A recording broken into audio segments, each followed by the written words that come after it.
Hey everyone, in this video we are going to learn about codes. So we'll start with a brief introduction to codes and then we'll talk about some most commonly used codes within the computer systems, namely BCD, binary coded decimal, gray code. Then we'll take a look at how to convert gray to binary and binary to gray. Then we'll talk about 2421 code, XS3 code, ASCII and Unicode, and then we'll conclude this discussion with error detection codes. Alright, so since computers only understand binary information in the form of zeros and ones, we need a way to express our numerals, symbols, and characters using 0 and 1s. We need a way to convert our high-level language into low-level language. This is what codes allow us to do. So let's first start our conversation with BCD, that is binary coded decimal. Now, this is different from your binary code, which will become clear in a moment. See, BCD is a system of writing numerals that assigns a 4 or 8-bit binary code to each digit of the decimal number system. So this is what it looks like. For each digit of the decimal number system, packed BCD allocates 4 bits, whereas unpacked BCD assigns 8 bits. Alright, now as you can see, this is not the same as your regular binary. Alright, for instance, if we had a decimal number 91, in BCD format, first packed, where we use 4 bits to represent each digit, it would be written something like this. So 4 bits for 9 and 4 bits for 1. In unpacked BCD, we would simply have to allocate 8 bits to each of these digits, so 8 bits for 9 and 8 bits for 1. Now, as you're already aware, in binary, 91 would be represented like this. So this is different from this. So this is all BCD is. Very simple. Alright, now let's talk about the advantages and disadvantages of this specific code.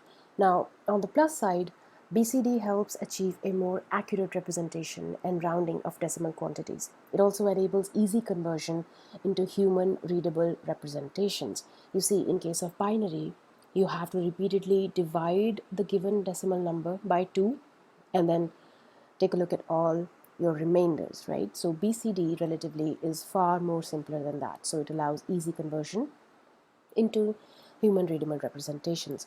But on the negative side, BCD causes small increase in the complexity of the circuits. Now each digit is going to be represented by 4 or 8 separate bits. So the overall amount of memory you require and the complexity of the circuits involved will become a bit more complex. And then when you use BCD to perform arithmetic operations, you can imagine the overhead involved. Plus, it also results in a slightly less dense storage naturally. Alright, the second kind of code that we're going to talk about in this video is gray code. Now, also known as reflected binary code, the gray code is an ordering of the binary numeral system such that two successive values differ in only 1 bit. Now, this is gray code for all decimal digits from 0 to 15. You can have digits farther than this, but this is just for illustrative purposes. Now, if you look at this closely, you know that each of these representations, representation for 0 and 1, and then 1 and 2, and then 2 and 3, and so on, only differ by 1 digit. Only 1 bit changes when we move from 0 to 1, and then from 1 to 2, and then 2 to 3. Like you can see, here only this bit is changed.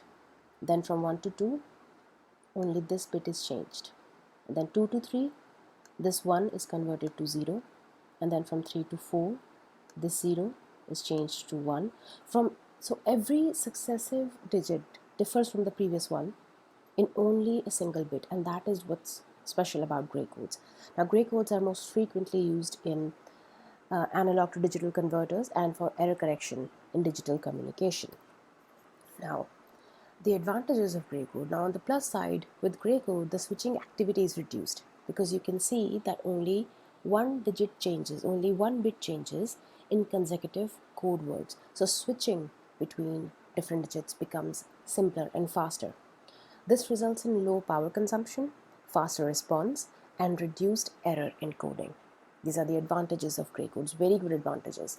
But on the negative side, the gray code is not suitable for arithmetic operations. Also, it has limited practical use outside of a few specific applications. For applications such as error correction and analog digital conversion, gray codes are very effective. But outside of these, they offer limited utility. Alright, now that we've talked about gray code and you're already aware of binary code, so it would be a good idea to see how gray code is converted to binary, and then we'll take a look at how binary codes are converted into gray. So first of all, this is a circuit for gray to binary conversion, right? This is the input, this is your gray input, right? The number or the digit in gray code, and this circuit will produce as output binary equivalent of this input gray number. And the equation that you can kind of see from this circuit itself are these. This is how each bit of the gray code is converted into corresponding bit of the binary code. So this kind of circuit performs something like this. So if you have a 4-bit gray code, this will be the resultant 4-bit binary code. So you can see these are the 4 bits of the gray code, these are the corresponding bits of the binary code. And this conversion you can easily see from here, and you can use these equations to perform this. Let's take a look at a quick example to see how to convert a given gray code into binary. So suppose this is the code we're given, 1110, and we're supposed to convert this into binary. Alright, using these system of equations, let's see how to do this. So this is the given gray code. The 4 bits A, B, C, D are 1110. Now we're going to start from this side. Okay, so the first bit remains the same. You can see here B4 is the same as A. Alright, MSB remains the same. So the first bit remains the same. This is our binary. This is the gray. Alright, so the first bit remains the same, and then you're supposed to XOR this with the second bit of the gray code, which gives us the next bit of the binary code. And then we XOR this with the next bit of the gray code, which gives us the next bit of the binary code, and then this is XORed with the final remaining bit of the gray code, which gives us the final remaining bit of the binary. So you see, we've converted gray to binary, and the equations are these. This is it. Alright, now let's do the reverse of this. Now we are given a binary code and we're supposed to convert it into gray. This is a circuit that does that. On the input side is your 4 bits of the binary code, on the output side are the 4 bits of the gray code. These are the system of equations, and using these, this is something we get. So binary to gray. Again, let's take a look at an example. Suppose we need to convert this binary number 1011 into gray. The equations we'll use are these. It's very simple conversion. So this is the given binary ABCD 1011. Now the first bit remains the same. Again, you can take a look back and see from the equations, the first bit remains the same. The next one, we XOR the first and the second bit of the binary code to get the second bit of the gray code. Then we XOR the second and third bit of the binary code to get the third bit of the gray code. Finally, we XOR the third and fourth bit of the binary code to get the final bit of the gray code. So this was the binary, and you've converted it into gray. So all you need to remember for these conversions is either the circuit or directly the equations. Either one will do. The next code is 2421. 2421 is a weighted code. In a weighted code, the bits are multiplied by the weights indicated. Now 2, 4, 2 and 1 are actually the weights, right? So each bit corresponding to its bit position is supposed to be multiplied by these weights, which gives us the number, right?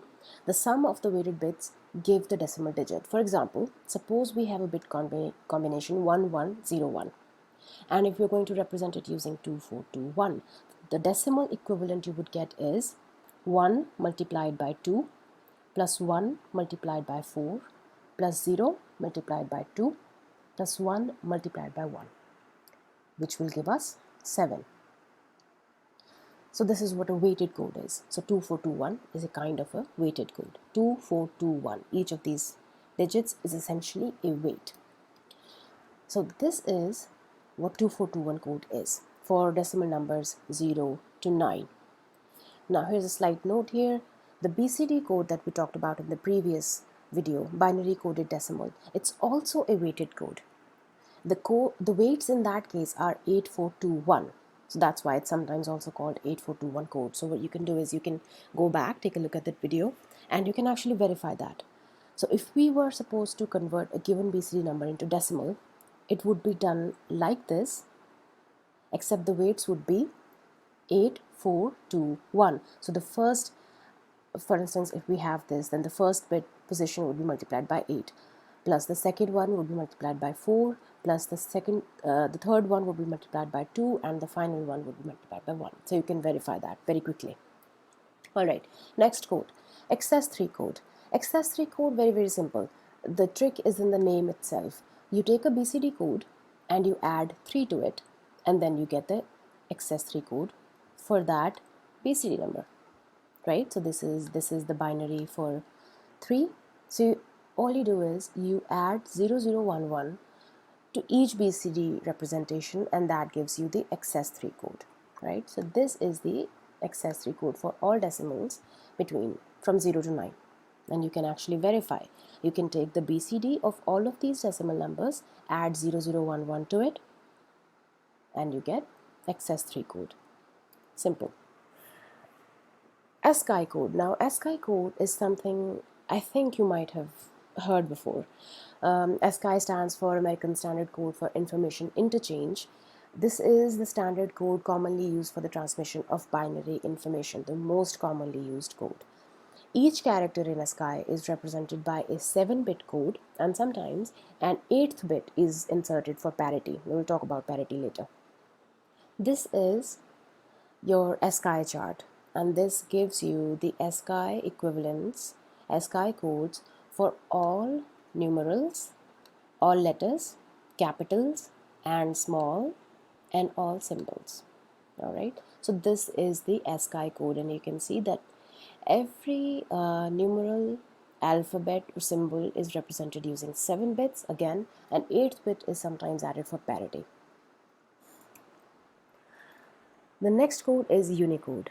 Unicode is an IT standard for the consistent encoding, representation, and handling of text expressed in most of the world's writing systems. So any language, any writing system you can imagine, Unicode provides a consistent encoding, representation, and handling system for that writing system. Now the standard is maintained by the Unicode Consortium, and as of March 2020, there is a repertoire of 143859 characters. Now these characters consist of graphic characters as well as format characters, with Unicode 13.0 covering 154 modern and historic scripts as well as multiple symbol sets and emojis. So anything you can conceive of, any kind of written communication system you can conceive of, Unicode provides a computer understandable code for that.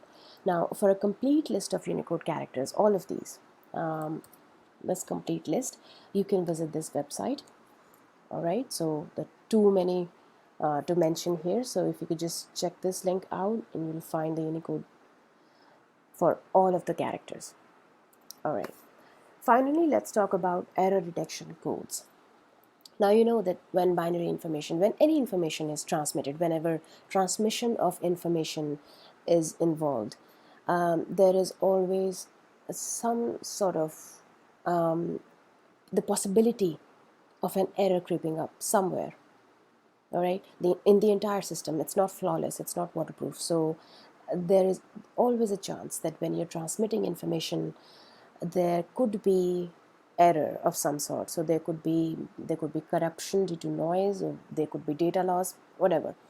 The point is, when binary information is transferred, and binary information is what? It's just zeros and ones. So the error that could occur in a binary information is mostly changing of 1 to 0 and 0 to 1. And it's easy to happen, it's easy to occur, but it could change the entire meaning of the whole thing, because that is all binary information is, zeros and ones. So if you change 1 to 0, if during transmission somehow a 1 changes from 0 or 0 changes to 1, that could have significant consequences. So error detection codes are binary codes that help detect such errors during transmission. All right.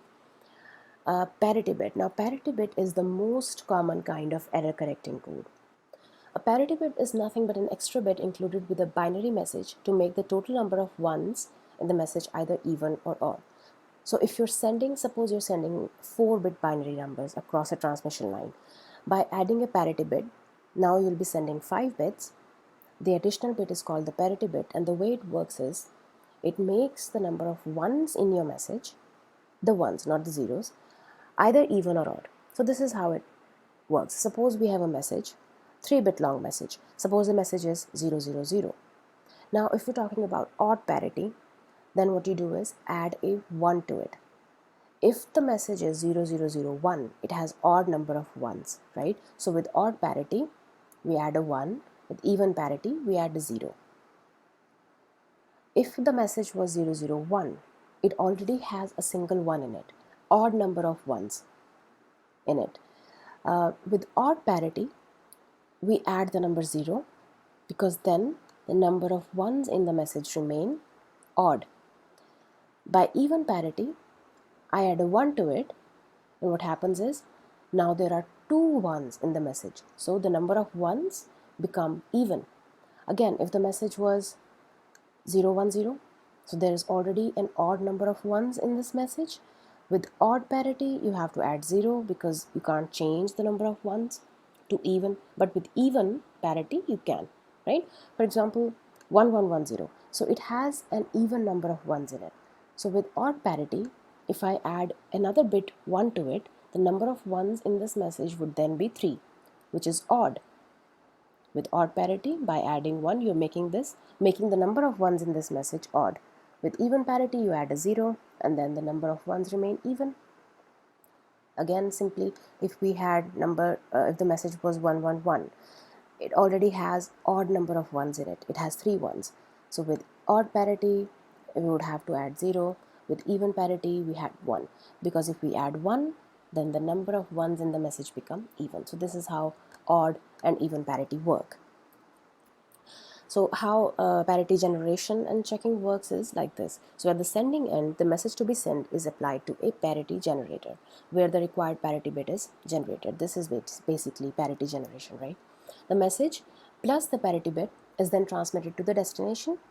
At the receiving end, all incoming bits are applied to a parity checker. This checker checks the proper parity adopted, either even or odd. An error is detected if the checked parity does not match the adopted parity. So on the sending side, suppose the parity adopted is odd parity, right? Odd parity. The point is to make the number of ones in the message odd. The fact that on the sending end odd parity is adopted is transmitted to the destination. So now the destination also knows that the sender has adopted odd parity, which means that it will be expecting the message to have an odd number of ones. That is what odd parity means. So the sender has adopted odd parity, and it has told the destination that it has adopted odd parity. So now the receiver is expecting the number of bits in the incoming message to be odd, and then the message is sent including the parity bit. At the receiving end, the parity checker checks the parity, and it counts the number of ones in the received message. Now, if the number of ones are odd, that means the number of ones are odd and odd parity was adopted, so it means everything was fine. But if due to any error, one of the ones got converted into 0, so now the message has even number of ones, but the parity is saying that it's supposed to have odd number of ones. So there's a confusion. So that is how the checker knows that some error has occurred during transmission. Now this works fine as long as odd number of bits are changed, and you can kind of see why, right? So if suppose 2 bits are changed, if 2 bits are changed instead of 1, so a message that was supposed to have odd number of ones, one of the bit changed, now it has even number of ones. Another bit changed, again it has odd number of ones. So the message is different, 2 bits were changed, but the parity is still odd. So the receiver will think that the message is fine, there's nothing wrong with the message, where in reality 2 of the bits were changed. So this system is very rudimentary. It only works as long as an odd number of bits change. Alright, so that's it for this video. Just a quick recap. We talked about codes, starting from a brief introduction of codes. We discussed binary coded decimal. We discussed gray code. We saw how binary can be converted to gray and gray can be converted to binary. We talked about 2421 code, access3 code, ASCII and Unicode, and the discussion was concluded with a brief analysis of error detection codes.